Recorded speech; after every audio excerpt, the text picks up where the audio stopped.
Sebut saja mengenai tanjak, pasti ramai mengaitkannya dengan istana, kepahlawanan atau pengantin lelaki dalam upacara perkahwinan Melayu.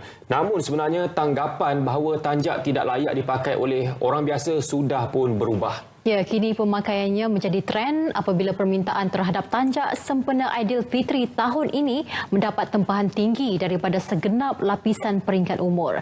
Wartawan Siti Aisyah Cik P ada laporannya. Tampil kelainan berbusana tradisional Melayu, lengkap bertanjak, menggantikan songkok atau kopiah pada hari Lebaran kini semakin mendapat tempat di hati masyarakat. Dipadankan set lengkap dengan bengkung, sampin dan baju Melayu, capal berserta keris, ia kelihatan segak bak pewira Melayu seperti kembali ke zaman Melayu lama. Usaha mempromosi semula pakaian warisan Melayu yang semakin hilang di telan zaman itu mendorong Muhammad Herin Mansor membuka perniagaan tanjak secara komersial dengan jenama Tanjak Mahkota by bin Mansor. Saya pun daripada minat saya sendiri untuk bertanjak dan tengok masa tu dah ada trend mula bertanjak dan berbusana Melayu. Jadi daripada situ saya tengok sangat tak ramai orang yang mengusahakan tanjak ni. Ada yang menjual tanjak secara online dan kecil-kecilan. Jadi saya rasa agak susah nak mendapat satu suit busana Melayu tu sendiri. Jadi daripada idea situlah saya bermula dengan tanjak, dengan baju, mana dengan seluar samping sekarang ni yang terbaru hingga ke capal.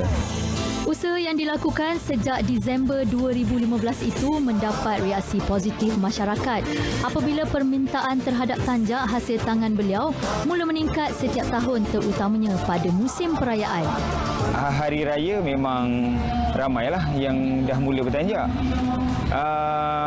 Apa yang saya nampak sekarang ni bukan saja masa hari raya, perkahwinan pun dah jadi trend, mana dia mengenakan persalinan tradisional dan dulang kita panggil dulang boy pun dah mula makai tanjak, lepas ahli keluarga. Jadi kita dah nampak daripada majlis perkahwinan dah ada permulaan. Jadi pada saya itu adalah perkembangan positif yang perlu diteruskan supaya lebih ramai orang tahu pemakaian tanjak dan busana Melayu. Istimewanya, Tanjak Mahkota by bin Mansor bukan sahaja mengekalkan bentuk aslinya, malah material kain yang digunakan cukup berkualiti dan selesa. Interface dalam dia kita gunakan yang base kain, bukan daripada kertas. Sebab kalau kertas dia bila kena peluh, dia cepat hancur lah. Jadi daripada situ, dan saya hanya mengeluarkan dan hanya membuat tanjak-tanjak daripada warisan saja. Maknanya warisan sama ada yang daripada turun-temurun, tanjak-tanjak lama dan tanjak-tanjak negeri. Contoh negeri, Negeri Sembilan dengan Solok Timur atau Dendam Tak Sudah, Perak dengan ayam patah kepak, dia punya Alang Iskandar, Lang Menyungsung Angin Negeri Perak. Kalau Perlis ada Putera Kayangan, Pahang ada Cogan Daun Kopi, Sekelungsung Bunga, di Kelantan ada Ketam Budu. Perniagaan Tanjak Mahkota by bin Mansor yang kini beroperasi dalam talian melalui ruang media sosial bukan sahaja memperkenalkan tanjak kepada generasi muda, malah diharap mampu menguatkan jati diri sebagai bangsa Melayu. Sementara itu, bagi Mior Muhammad Helmi Mio Zainul pula, berbangga mengenakan busana Melayu ala pahlawan lengkap bertanjak kerana bukan semua orang berpeluang menggayakan pakaian tradisional Melayu lama itu.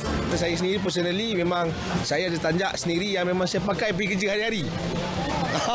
Memang ada hari-hari memang saya pakai. So pada mulanya orang akan bercakap benda tak, tapi bila dah hari-hari nampak tak ada lah. Sebab saya cakap ini adalah pakaian orang Melayu, kan? Orang Melayu kita memang pakaiannya macam ni. So bukan satu stereotip seperti baju Melayu dan juga songkok je. Sebenarnya kita fashion untuk bangsa Melayu ni daripada dulu sampai sekarang sebenarnya begitu luas, begitu meriah, begitu ceria sebenarnya. Dan bukan ikut trend. Saya bukan ikut trend. Ia turut disokong rakannya Muhammad Hakimi Muhammad Ismail yang baru berjinak-jinak menggayakan tanjak sejak 2 tahun lalu. Kita sebagai orang Melayu dan ikut asal usul kita memang tanjak yang kita bawa. Tapi sekarang orang dah jarang pakai. Dan bila saya jumpa dengan Abang Erin dan saya timbul rasa benda ni patut dibawalah, maknanya diketengahkan. Itu yang timbul minat saya nak pakai balik benda ni, dan saya buat tak semestinya ada perayaan baru pakai. Maknanya kalau ada hari-hari dia kahwin orang tu saya pakai. Ada majlis apa pun saya pakai. Usaha mengembalikan pemakaian tanjak harus diteruskan agar ia tidak hilang, terutama pakaian yang melambangkan jati diri dan adab kesopanan yang merupakan identiti Melayu yang perlu dikekalkan sehingga ke hari ini buat tatapan generasi akan datang.